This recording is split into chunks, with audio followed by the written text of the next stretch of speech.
Raconte. Alors ça y est, vous le savez maintenant, c'est un nouveau rendez-vous dans Europe 1. Bonjour.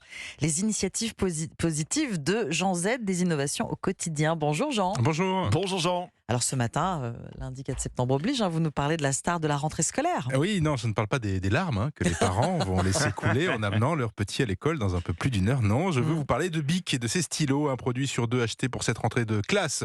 Cette rentrée des classes serait un produit Bic selon la marque. Difficile de passer à côté d'un tel mastodonte et de ne pas enquêter sur ces célèbres stylos cristal et 4 couleurs en matière d'environnement. Le développement durable fait partie des priorités du groupe français depuis bientôt 30 ans maintenant. Leur premier programme éco-conçu date de 2004. La philosophie de Bic en la matière, c'est de s'éloigner de l'usage unique et de fabriquer des stylos avec un minimum de matières premières. Bon, alors comment ça se traduit en innovation ? Alors par une cure d'amaigrissement déjà, un stylo Bic Cristal pèse aujourd'hui un peu plus de 5 grammes, l'équivalent d'une cuillère à café de sucre, et il embarque 3 km d'écriture. Alors ça n'a pas toujours été le cas en fait. Le plus célèbre des stylos a connu près de 30 versions différentes au cours de son histoire. Des changements pas forcément visibles, mais au fil des années, il s'est allégé et son temps d'écriture en kilomètres s'est rallongé. Lui qui est fabriqué en France, du côté de Montévrain, en région parisienne. Non, ça reste beaucoup pour du plastique en tout cas. Ouais, vous avez raison, même si le géant français réduit sa consommation de plastique et recourt aux matières recyclées ou alternatives, que ce soit pas d'ailleurs pour ses stylos ou ses emballages, difficile de faire prendre conscience aux consommateurs que nous sommes, que ces produits longtemps commercialisés et marketés comme des jetables, sont désormais durables, facilement rechargeables, comme le cristal et le mythique 4 couleurs le sont. Et je dois l'avouer, moi je ne le savais pas, en tout cas dans ma tête et dans mon imaginaire, c'était toujours quelque chose de jetable, le Bic. Oui.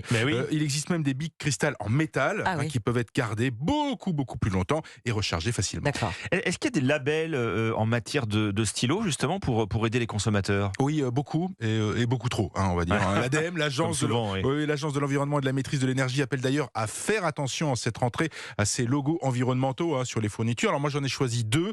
Il y a le logo Forest Stewardship Council, c'est le FSC, c'est facile à reconnaître. FSC, lui il garantit un bois conforme aux procédures de gestion des forêts. Ça c'est pour les crayons à papier par exemple ou de couleur. Et puis il y a le logo NF Environnement qui certifie lui que les substances et les matières sont saines et recyclables. Les Bic Cristal et 4 couleurs sont des NF Environnement, ils ont ce label. Mais FSC ou NF Environnement, le juge de paix cette année, inflation oblige, sera sans doute à aller chercher du côté moins des labels, mais du côté du portefeuille des Français. Merci beaucoup Jean. Merci Jean, à demain. À demain. Notez ce nouvel horaire sur Europe 1 pour Ondelat Raconte. Désormais, vous retrouvez Christophe Ondelat tous les jours de 14h à 15h sur Europe 1. Des faits divers, des affaires criminelles. Christophe Ondelat vous raconte les histoires qui ont marqué les Français. Et c'est une semaine spéciale serial killer américain. Alexandre, aujourd'hui, rendez-vous avec Israel Keyes. C'est l'un des plus importants, des plus dangereux tueurs en série aux États-Unis. On l'a surnommé American Predator. On te la raconte 14h, 15h cet après-midi sur Europe 1. Europe 1, bonjour. Alexandre Lemaire, Omblin Roche. Europe 1, 6h51, les titres de ce lundi 4 septembre. Fanny Marceau. La rentrée scolaire pour 12 millions d'élèves aujourd'hui. Dans les collèges et lycées, on attend de voir comment les élèves réagiront à l'interdiction de l'abaya, cette longue robe ample considérée comme une tenue religieuse. 30 équipes nommées Valeurs de la République ont été déployées pour encadrer cette mesure. Jordan Bardella, tête de liste Rassemblement National pour les élections européennes. Le président du RN le confirme ce matin dans le Figaro. Selon les informations d'Europe 1, Éric Zemmour doit pour sa part annoncer sa liste pour ce scrutin ce vendredi avec Marion Maréchal en tête de liste. 15 millions d'euros pour les Restos du Cœur. Le gouvernement veut sauver l'association de Coluche au bord du gouffre. Cette année, elle a alimenté 1 300 000 personnes, mais avec l'inflation, le nombre de demandeurs et le prix des denrées sont en constante hausse. Avec 35 millions d'euros de déficit, les Restos du Cœur, fondés en 1985, pourraient mettre la clé sous la porte dans 3 ans. Et puis en tennis, la défaite d'Iga Świątek ce matin à l'US Open. La championne polonaise tenante du titre a été éliminée dès les 8e de finale par la Lettonne Jelena Ostapenko. Une défaite qui va aussi lui coûter sa place de numéro 1 mondial. Nous devons aider le continent africain. To live with us, the European dream. Good friend of Taiwan.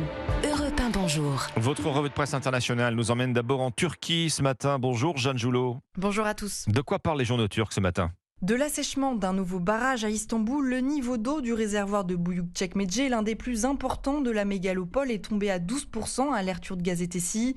Après un hiver particulièrement sec et un été caniculaire, le taux d'occupation des barrages d'Istanbul est à son plus bas depuis 9 ans, écrit Anadolu Ajansi, ce qui menace les 16 millions de Stambouliotes d'une pénurie d'eau.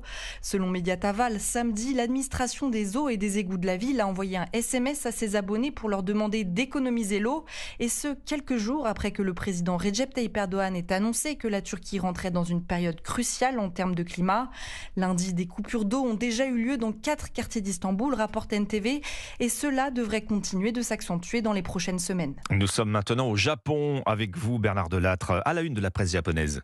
Un souvenir terrible, celui de la pire catastrophe naturelle de l'histoire du Japon, écrit l'agence de presse Jiji. Il y a un siècle, le 1er septembre 1923, un séisme de magnitude 7,9 qui dévasta toute la région de Tokyo. Bilan 105 000 morts, 4 fois plus qu'à Fukushima en 2011, précise la chaîne Fuji News.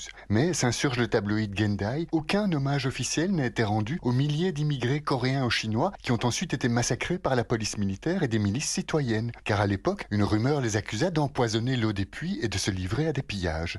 Les deux grands quotidiens conservateurs, le Yomiuri et le Sankei, ne s'étendent guère sur ces pogroms xénophobes.